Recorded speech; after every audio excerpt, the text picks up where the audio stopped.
Jadi begini, seperti pembahasan kita yang kemarin itu, dahak bersifat encer itu disebabkan karena bisa serangan dari luar yang bersifat angin dan dingin. Juga bisa disebabkan karena ruangan yang ada di dalam tubuh itu dalam kondisi lembab dan dingin. Bisa juga disebabkan karena terlalu banyak makan makanan yang bersifat lembab dan dingin. Dan ini secara umum yang menyebabkan dahak itu menjadi encer atau dahak itu putih. Walaupun nanti dia sifatnya encer atau dahaknya agak kental tapi berwarna putih, ketika itu dia gampang dikeluarkan, maka dia itu masih disebut dahak encer. Contoh ya teman-teman semuanya, ketika dahak itu berada di tenggorokan dan kerongkongan, maka ini akan membuat kita itu rasanya di tenggorokan itu tidak nyaman. Dan ini yang membuat kita itu biasanya selalu berdehem. Artinya berdehem itu kita selalu mengharapkan supaya lendir yang ada di tenggorokan atau di kerongkongan itu biar bisa bergeser. Biar kita nanti tenggorokannya atau kerongkongannya dia lebih nyaman.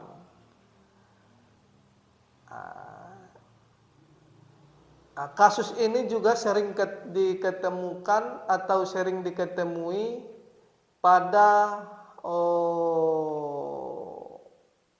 seseorang yang terkena penyakit stroke, tapi stroke yang bersifat lembab dan dingin, yang menyebabkan itu dia sulit bicara, ya, dia sulit bicara. Maka ketika dahak yang ada di tenggorokan itu kita buang, ketika dahak yang di tenggorokan itu kita bersihkan, maka rasanya di tenggorokan itu lebih nyaman, rasanya di tenggorokan itu lebih longgar, dan kita juga tidak sering berdehem karena ininya bersih ya. Kemudian begini, ketika ada di dalam paru-paru itu juga ketika ada dahak, maka ini yang menyebabkan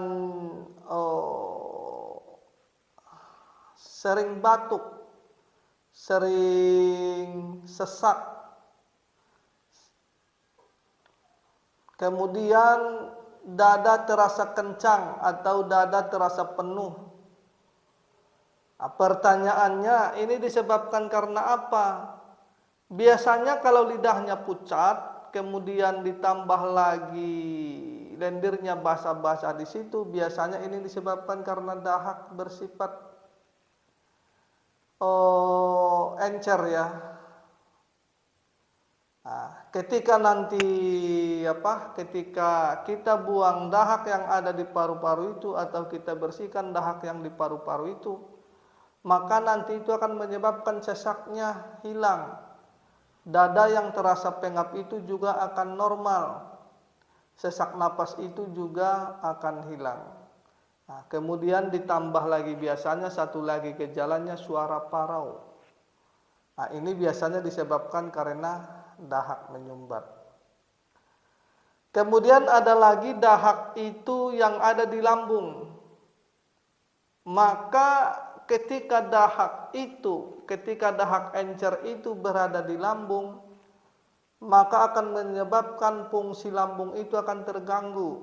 Fungsi limpa atau mengolah dan mengirim nutrisi itu juga sementara waktu itu akan terganggu.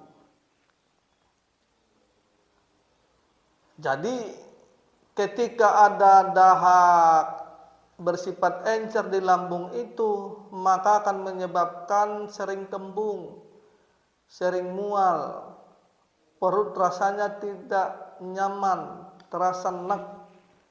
Jadi makan sedikit sudah terasa kenyang. Nah, ini ketika dahak yang ada di lambung itu dibersihkan, biasanya dahak yang di lambung itu lewat pembuangan, maka rasa kembung itu akan hilang. Kemudian rasa mual, kembung, tidak nafsu makan itu akan hilang. Jadi ini nanti yang membuat lambung itu bisa bekerja lebih normal lagi. Begitu juga dengan usus. Ketika ada lendir, ya, lendir di usus itu, usus kecil, maka ini akan mengganggu fungsi cara kerja usus itu untuk penyerapan. Contoh ya, ketika kita makan, makanan itu dimulai dari mulut, turun ke tenggorokan, kerongkongan, sampai makanan itu di lambung. Setelah makanan itu sampai di lambung, ditampung sementara, diolah sementara, kemudian kaitannya dengan organ limpa, setelah itu baru makanan itu diturunkan ke usus kecil. Artinya begini, tadi makanan itu masuknya masih berupa bentuk-bentuk yang agak kasar, terus setelah itu diolah jadi dia bahan yang lembut masuk ke usus. Jadi ketika ada lendir-lendir berada di dinding-dinding usus itu, maka ini akan mengganggu proses penyerapan, sehingga darah yang dibutuhkan tubuh itu akan terganggu, pembentukan cairan yang dibutuhkan tubuh itu akan terganggu, pembentukan energi juga yang dibutuhkan tubuh itu akan terganggu. Maka ini yang sering disebut malnutrisi. Jadi malnutrisi itu ketika terjadi atau banyak lendir-lendir yang ada di usus itu, kemudian ketika dimasukkan makanan itu tidak bisa diserap secara sempurna. Maka ini yang akan menyebabkan biasanya tubuh itu menjadi kurus kering. Tetapi ketika dahak yang di dalam usus itu kita bersihkan, maka proses penyerapan di dalam usus itu akan berjalan dengan normal. Setelah berjalan dengan normal, maka pembentukan darah, pembentukan cairan, pembentukan energi, pembentukan saripati itu akan berjalan dengan baik. Maka ini nanti yang menyebabkan tubuh itu menjadi gemuk.